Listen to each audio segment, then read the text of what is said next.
Hello everyone, আগের দিন ভিডিওটা শেষ করেছি পুজোর দিন সকালের ফল কাটা নিয়ে। তারপর থেকেই আজকের ভিডিওটা শুরু করলাম। তো এখানে দেখো আমরা সবাই সকাল সকাল স্নান টান করে রেডি হয়ে পড়েছি মাকে আনতে যাব বলে। সকাল সকাল ঢাকিও চলে এসছে। আমরা কিছুজন যাচ্ছিলাম মাকে আনতে, আর কিছুজন বাড়িতে ছিল পুজোর কাজ করতে। যেহেতু বাড়ি থেকে খুব একটা দূরে না যেখানে মাকে বানাতে দেওয়া হয়েছে, তাই আমরা পায়ে হেঁটেই সবাই চলে যাচ্ছিলাম। তারপর দেখো বলতে বলতে মায়ের কাছে পৌঁছেও গেছি। মাকে আমরা নিতে চলে এসেছি, আর মায়েরকে নিয়ে যাওয়ার জন্য একটা ভ্যান নেওয়া হয়েছিল। তো এখানে মাসির মনের মতো করে মাকে সাজানো হয়েছে। মাসি চেয়েছিল মায়ের মুখে যেন কোনো রাগ, কোনো অভিমান না থাকে, মায়ের মুখটা যেন হাসি খুশি থাকে।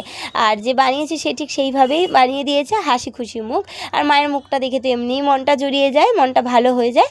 তারপর মাকে এখানে প্রণাম করে নিচ্ছিলাম সবাই মিলে। আর এখানে ধূপকাঠি দিয়ে শাক বাজিয়ে মাকে বরণ করে নেওয়া হচ্ছিলো বাড়ি নিয়ে যাবো বলে। তারপর এখানে মাকে কোলে তুলে নেওয়া হয়েছে, ভ্যানে বসিয়ে দিয়েছে মাকে। আর এটা দেখে আমার নিজের বাড়ির কথা মনে পড়ছিল, কারণ আমাদের বাড়িতেও মানে আমার বাপের বাড়িতে ওখানেও পৌষকালী পুজো হয় পৌষ মাসে, কিন্তু এখন আর সেটা হয় না। তো আমরা যখন পুজোটা হতো বাড়ির সবাই মিলে, পরিবারের সবাই মিলে অনেক মজা করতাম, অনেক আনন্দ করতাম, অনেক ভালোভাবে দিনগুলো কাটাতাম। তো সেই কথাগুলোই আমার মনে পড়ে যাচ্ছিলো, কিন্তু এখন যেহেতু আর হয় না তাই একটু তো খারাপ লাগা থাকেই।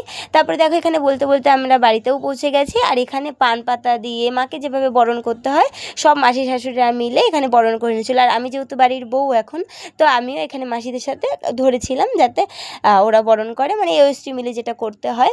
তারপর দেখো এখানে মাকে নামিয়েও নেওয়া হচ্ছে, মায়ের জায়গায় বসাবে বলে মায়ের জায়গা ওখানে ফুল দিয়ে সাজানো হয়েছে, আগের দিনই দেখালাম। তো সেখানেই আমরা নিয়ে যাচ্ছিলাম। তারপর দেখো মাকে এখানে রেখেও দেওয়া হয়েছে। তো তোমাদের ভিডিওটা কেমন লাগলো বলো, ভালো লাগলে অবশ্যই একটা লাইক আর কমেন্ট করো। আর বাড়ির পুজোর বিকেলের দিনটা আমরা কেমনভাবে কাটালাম, বিকেলটা কিভাবে কাটালাম, সেই সমস্ত কিছু তোমাদের সাথে নেক্সট পার্টে শেয়ার করব। টাটা।